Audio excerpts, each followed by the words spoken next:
अपनी आंखों को बंद करके मनन करो। खुदावन, आज जितना वचन मैं सुनूं, मैं उस पे फलों को लेके आऊं।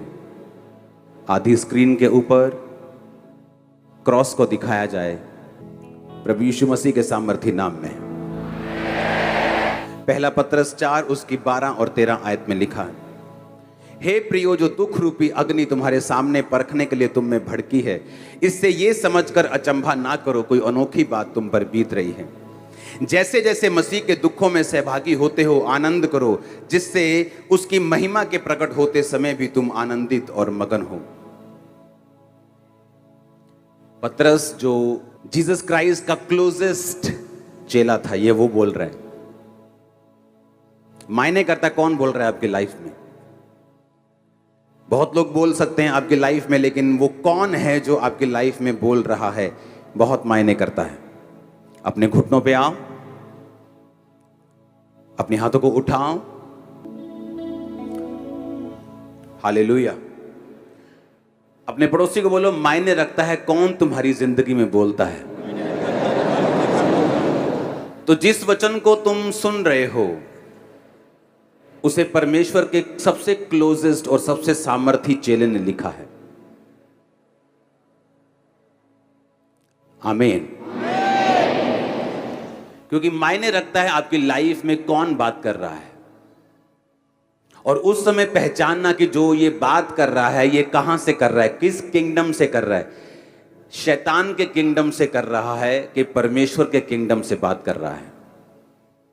2004 में जब बपतिस्मा लेकर मैं पानी के बाहर आया और हम बैठकर प्रार्थना कर रहे थे, तो थोड़े से लोग थे, 15-20, और बैठकर हम प्रार्थना कर रहे थे। और वहां पर एक बहन थी, वो आज भी मेरे कांटेक्ट में है। उसने कहा कि परमेश्वर का आत्मा मुझे बता रहा है कि यहाँ एक परमेश्वर का बहुत बड़ा दास बैठा, खुदा उसे बहुत इस्तेमाल करेगा। और सुनो, मुझे 1% भी मालूम नहीं था। मैंने कहा ये मैं तो हूं ही नहीं, किसी के लिए हो सकता है। कोई इंटेंशन नहीं थी इस्तेमाल होने की, जस्ट हीलिंग के लिए। मैं बैप्टिज्म ले रहा था, हीलिंग के लिए फास्टिंग कर रहा था, हीलिंग के लिए प्रेयर कर रहा था, रोजे रख रहा था। लेकिन वो बात किस किंगडम से निकली थी? वो जीसस के किंगडम से आई थी। जीसस क्राइस्ट एक दिन जा रहे थे और एक चेले ने कहा, परमेश्वर ऐसा कभी ना हो कि तू क्रूस उठाए। जीसस ने कहा, ओ शैतान, मेरे सामने से दूर हो जा। क्योंकि वो बात उस समय परमेश्वर के राज्य से नहीं, शैतान के किंगडम से, शैतान के राज्य से आई थी। आपके आसपास के लोग अगर आपको पहचानना नहीं आता, तो कई बार वो ऐसी बातें, ऐसी शैतानी राज्य की बातें आपकी लाइफ पर बो देते हैं और बोल देते हैं, जिसका असर आपकी लाइफ में होता है अगर आप अज्ञान हैं, अगर आपको परमेश्वर के वचनों की समझ नहीं है। ओह, यू आर सो यंग, तुझे तो पढ़ना चाहिए अभी, तेरे तो लाइफ कैरियर बनाने की है, प्रार्थना तो फिर भी कर लेंगे, बुढ़ापे में कर लेंगे। ये शैतान का राज्य बोल रहा है। क्योंकि जैसे ही शैतान को मालूम है, अगर आप प्रेयरफुली पढ़ेंगे, आप उस डायरेक्शन में जाएंगे जहां परमेश्वर चाहता है। कितने इंटेलिजेंट स्टूडेंट्स हैं जिनका पेपर्स के दिनों में एक्सीडेंट हो जाता है, पेपर्स के दिनों में बीमार हो जाते हैं, पेपर्स के दिनों में भूलना शुरू कर देते हैं, डिप्रेस हो जाते हैं। तब उनकी इंटेलिजेंसी काम नहीं आती, ना बल से ना शक्ति से, बल्कि परमेश्वर की आत्मा के द्वारा, बाइबल कहती। एक इंटेलिजेंट मैन अपने बिजनेस में फेल है और उससे अधिक मूर्ख व्यक्ति 10 गुना अपने बिजनेस में पास, और वो सोचता है कि ऐसा क्यों? क्योंकि बाइबल कहती है आपको परमेश्वर की जरूरत है। उसके बिना आई गई हर आशीष टेम्परेरी हो सकती है, थोड़े दिनों की हो सकती है, साथ बहुत सारी श्रापों को लेके आई हुई हो सकती है। हालेलुया। इसलिए मायने रखता आपकी लाइफ में कौन बोल रहा है। मैंने यूट्यूबर्स देखे हैं, पैसा पैसा पैसा, गाड़ी खरीद ली, एक दिन उसी गाड़ी से एक्सीडेंट हो गया, मर गए। क्योंकि वो गाड़ी तो ब्लेसिंग है, लेकिन बाइबल कहती है जो ब्लेसिंग यहोवा देता है उसके साथ वो दुख नहीं मिलाता, उसके साथ वो पेन्स नहीं मिलाता। अगर आज का वचन आप समझ गए तो आपकी लाइफ चेंज होगी यीशु के नाम में। आज 2 चेलों की हम बात करेंगे, पहला पतरस और दूसरा याकूब। ये दोनों चेले परमेश्वर के बहुत करीब थे। इनको परमेश्वर का एक्सपीरियंस था, परमेश्वर के साथ चले थे। जब लंगड़े चलाने होते थे, जब तो चेले 12 होते थे। लेकिन जब मुर्दा को जिलाना होता था कई बार, जैसे 12 साल की लहू बहने वाली औरत को परमेश्वर ने चंगा किया, तो एक आराधनालय का सरदार यीशु मसीह के पास आके बोलता है कि परमेश्वर, मेरी 12 साल की बेटी मरने पे है, आ और उसे चंगा कर, हाथ रख। और जीसस क्राइस्ट रास्ते में जा रहे थे तो किसी ने कहा तेरी बेटी मर गई है, अब गुरु को दुख ना दे। यीशु मसीह ने अनसुना करके उसके घर में गए, चेलों को बाहर छोड़ा, पतरस, याकूब और यूहन्ना को साथ लेकर और माता पिता को साथ लेकर उस लड़की को बोला, हे लड़की तलीता कुमी, यानी उठ। और बाइबल कहती वो उठ के बैठ गई। कौन थे वहां? पतरस, याकूब और यूहन्ना।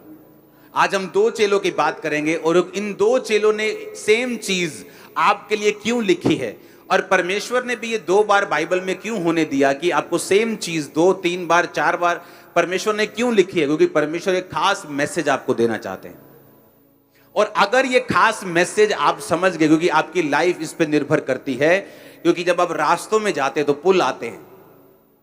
आपके रास्ते 300 किलोमीटर चलने पर कोई पुल नहीं आया, इसका मतलब ये नहीं पुल आएगा नहीं, पुल आएगा। किसी का जल्दी, किसी का बाद में, किसी का बीच में, किसी का।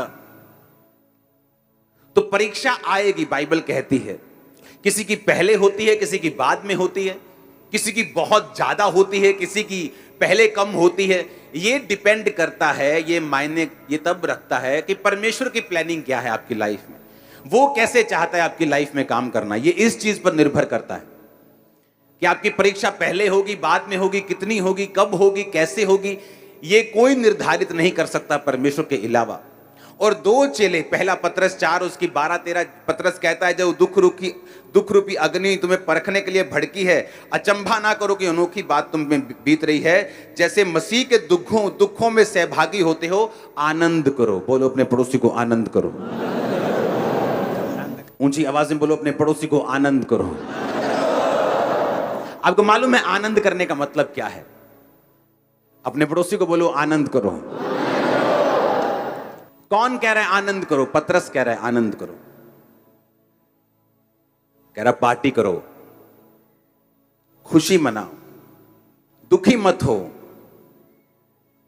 और दूसरा चेला जो इसी की तरह सामर्थी था और परमेश्वर के सबसे करीब था, वो था याकूब। 1 उसकी 2 से 10 में लिखा, हे भाइयों, जब तुम नाना प्रकार की परीक्षाओं में पढ़ो तो इसको पूरे आनंद की बात समझो। ये भी कह रहा है आनंद की बात समझो, पतरस भी कह रहा है आनंद की बात समझो। यानी जब तुम्हें कोई परीक्षा पड़ जाए, वो परीक्षा क्या हो सकती है मैं नहीं जानता। मेरी लाइफ में कुछ और थी, वो बीमारियां थी, वो अटैक थे, वो डिप्रेशन था, वो विरोध था, वो कई तरह की चीजें थी। मेरी कॉलिंग बड़ी थी, परीक्षाएं बड़ी थी। आपकी कॉलिंग के हिसाब से, आपके फ्यूचर के हिसाब से, आपकी प्रिपरेशन, आपकी बुलाहट के हिसाब से परमेश्वर आपको परीक्षाएं देता है। लेकिन प्रॉब्लम यह है कि जब परीक्षा आती है तो विश्वासी का जो नेचर है वो कैसा है, ये मायने रखेगा कि वो परीक्षा में पास होगा कि परीक्षा में फेल होगा, या डिले होगा, या कंपार्टमेंट आएगी, या सप्ली आएगी, या कब उसकी क्लास क्लियर होगी। ये आपके नेचर और परमेश्वर के वचन की नॉलेज जो आपको है उस पर निर्भर करता है।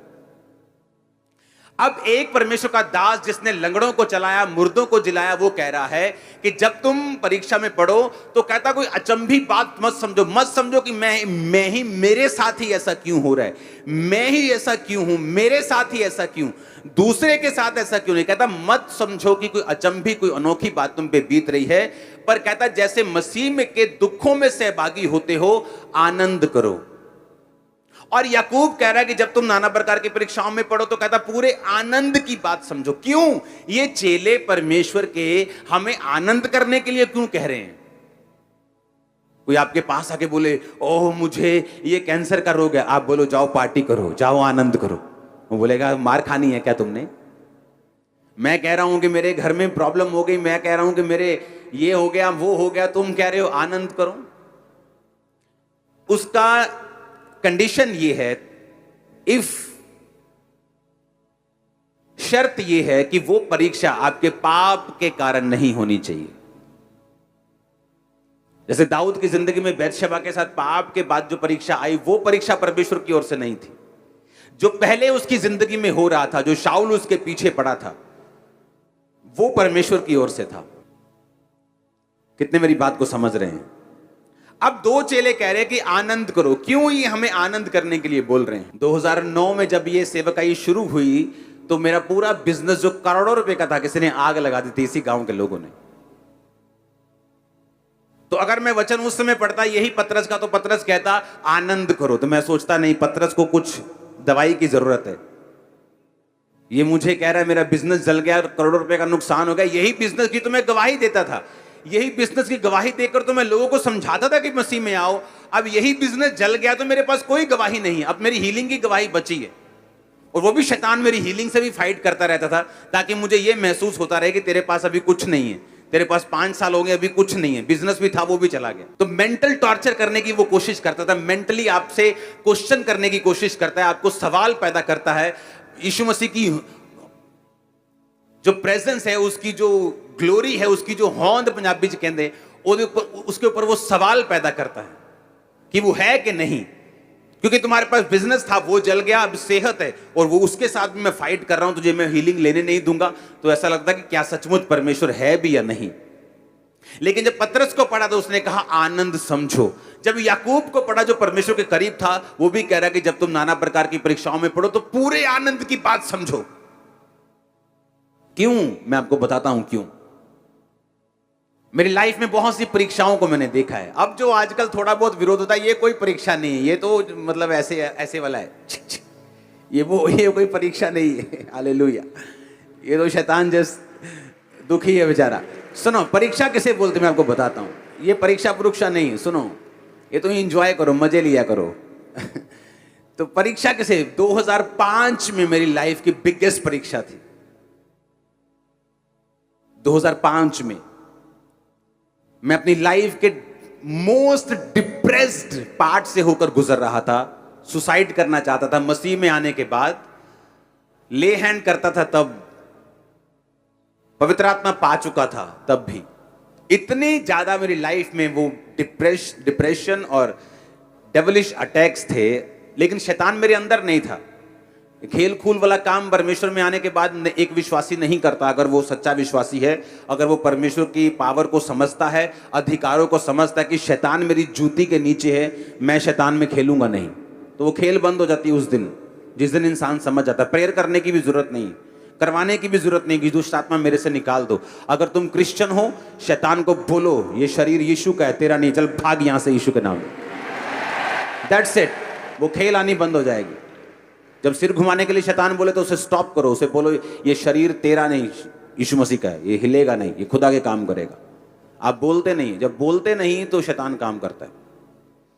परमेश्वर का रूह कह रहा है अपने दोनों दासों के जरिए से कि जब परीक्षाओं में पढ़ो तो इसे बिल्कुल आनंद की बात समझो, इसे प्योर आनंद समझो, प्योर दिल के साथ खुशी मनाओ जब तुम परीक्षाओं में पढ़ो। इसका रीजन है, आपकी लाइफ में एक समय आएगा, आप अगर परीक्षा में हैं, थे या होंगे, ये वचन सबके लिए एक है। आपकी लाइफ में एक टाइम आएगा, आप पवित्र आत्मा से भरे हुए होंगे, आप वचन को जानते होंगे, लेकिन शैतान फिर भी क्वेश्चंस आपके सामने रेज करेगा, सवाल पैदा करेगा। ये क्यों? अगर वो है तो ये क्यों है? अगर वो है तो ऐसा क्यों नहीं है? और इतने सारे क्वेश्चंस आपके साथ होंगे और आपको लगेगा कि आप कुछ नहीं कर सकते इन क्वेश्चंस के खिलाफ। तब वो परीक्षा जो आपकी हुई थी और उससे निकलने की फीलिंग्स और एक्सपीरियंस जो आपको हुआ था, आपको मसीह में सदा के लिए स्टैंड रखेगा यीशु के नाम में। मैं आपको सच कह रहा हूं, मैं अपनी लाइफ में खड़ा हूं, उसका एक मेजर कारण यह है कि 2005 की वो परीक्षा जिससे मैं सबसे अधिक तंग हुआ, और पार्ट्स में मैं उस परीक्षा से निकला हूं, पार्ट्स में कुछ कुछ करके 8 साल, 9 साल, 10 साल। लेकिन जब शैतान ने मेरी लाइफ में क्वेश्चंस रेज किए, बाइबल जानते हुए, पवित्र आत्मा से भरे हुए, सामर्थ पाए हुए भी, वो एक्सपीरियंस जो मेरा परीक्षा से निकलने के बाद जो मैंने प्रभु से लिया था, परमेश्वर ना इनकाउंटर हुआ मेरा आमना सामना, क्योंकि वो परीक्षा से निकलना आसान नहीं था। वो एक्सपीरियंस आज भी जब मैं याद करता हूं, वो परमेश्वर मुझे खड़ा रखता है, क्योंकि वो साबित करता है यीशु मसीह जीवित परमेश्वर। मैं आपको बता रहा हूं, वचन जानने वाले भी लोग कई बार बैकस्लाइड हो जाते हैं, क्योंकि उनका यीशु मसीह से आमना सामना नहीं हुआ, उन्हें ये प्रैक्टिकली नॉलेज नहीं है। आप जानते हैं पतरस वचन जानता था, यीशु मसीह को जानता था।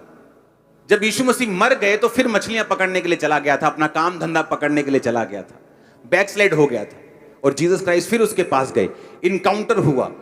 इनकाउंटर होना, आमना सामना होना, एक्सपीरियंस होना, जो वचन फिर आपने सुना होता है वो लगता है फिर कि ये सच्चा है। आपको समझ आनी चाहिए मैं क्या कह रहा हूं।